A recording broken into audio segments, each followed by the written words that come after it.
Hello everyone, welcome to our channel happy physical education.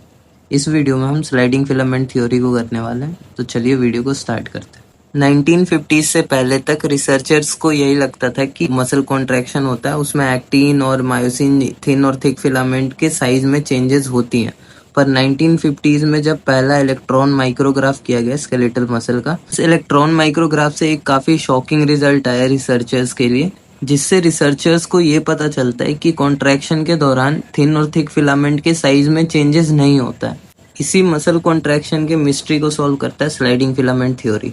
इस theory में क्या है, आइए जाने। स्लाइडिंग फिलामेंट थ्योरी के अनुसार कॉन्ट्रैक्शन के टाइम पे थिन और थिक फिलामेंट एक दूसरे के ऊपर स्लाइड करते हैं। मायोसिन हेड एक्टिन से बाइंड करता है और थिन फिलामेंट को सार्कोमेर के सेंटर की तरफ पुल करता है, जिसकी वजह से दोनों जेड लाइंस एक दूसरे के पास आते हैं और इसकी वजह से सार्कोमेर के साइज में शॉर्टनिंग होती है। सार्कोमेर के साइज के शॉर्टनिंग की वजह से हमारा entire muscle fibre shorten up हो जाता है, जिसकी वजह से इवेंचुअली हमारी पूरी मसल कॉन्ट्रैक्ट कर पाती है।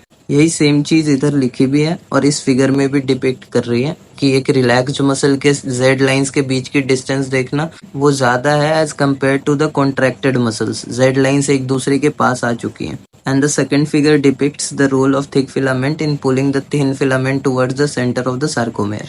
इस फिगर में देखो, ये हमारा रिलैक्स्ड मसल है जिसमें थिन और थिक फिलामेंट स्लाइटली ओवरलैप कर रहे हैं।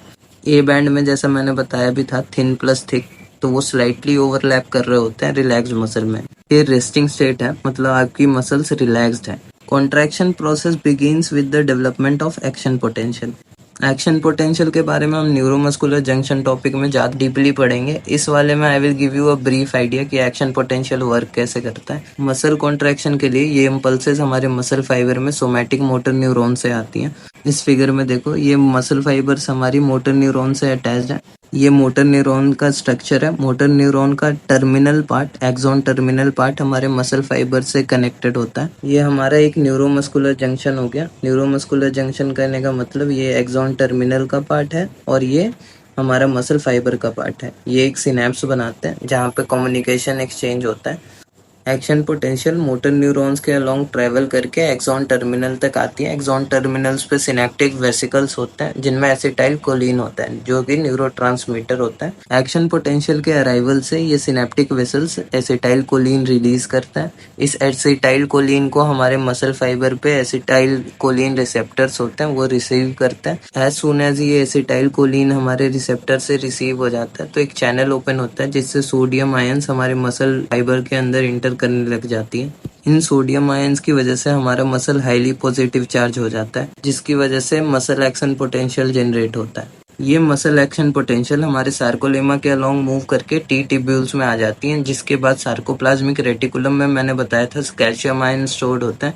ये कैल्शियम आयन सार्कोप्लाज्मिक रेटिकुलम से रिलीज होके हमारे थिन मसल फिलामेंट का पार्ट बताया था मैंने, ट्रोपोनिन, उनसे जाके बाइंड करती है। कैल्शियम आयन का ट्रोपोनिन से बाइंड करने की वजह से ट्रोपोनिन के शेप में चेंजेस आते हैं, जिसके वजह से ट्रोपोमायोसिन को मायोसिन बाइंडिंग साइट से हटने की जगह मिलती है और मायोसिन बाइंडिंग साइट फ्री होता है। अब क्या हो गया, मेनली जो कैल्शियम आयन हमारे सार्कोप्लाज्मिक रेटिकुलम में स्टोर्ड होती हैं, उनके रिलीज के बाद वो ट्रोपोनिन से बाइंड करती हैं। इस बाइंडिंग से क्या होता है, इस बाइंडिंग से ट्रोपोनिन के शेप में चेंजेस आ जाते हैं। इसकी वजह से ट्रोपोमायोसिन को जगह मिलती है और वो मायोसिन बाइंडिंग साइट से हट जाता है। अभी तक ये सारी चीजें हमारे थिन फिलामेंट में हो रही थी। वीडियो के स्टार्टिंग में ही मैंने बताया था थिक फिलामेंट का रोल थिन फिलामेंट को पुल करने में। अब ये प्रोसेस को स्टार्ट करने वाले हैं एंड सीक्वेंस देखेंगे कि ये पुलिंग का प्रोसेस होता कैसा है। अब इस फिगर में देखो, ये मायोसिन है। मायोसिन का मैंने बताया था दो पार्ट होते हैं, एक टेल और एक दूसरा हेड।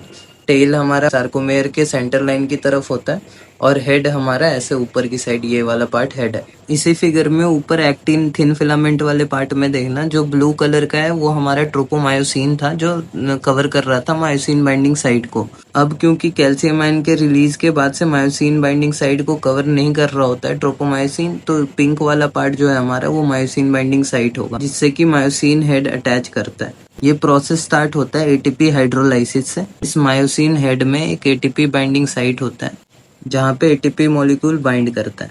मायोसिन हेड में एक एंजाइम होता है जिसको एटीपेज कहते हैं। ये एंजाइम जो एटीपी हमारे मायोसिन हेड से बाइंड किया हुआ है उसको ब्रेक करता है into adenosine diphosphate and phosphate group में, जिसके बाद ही हमारा मायोसिन हेड एनर्जाइज हो जाता है। ये energise myosin head cross bridge form करता है मायोसिन बाइंडिंग साइट से अटैच होके।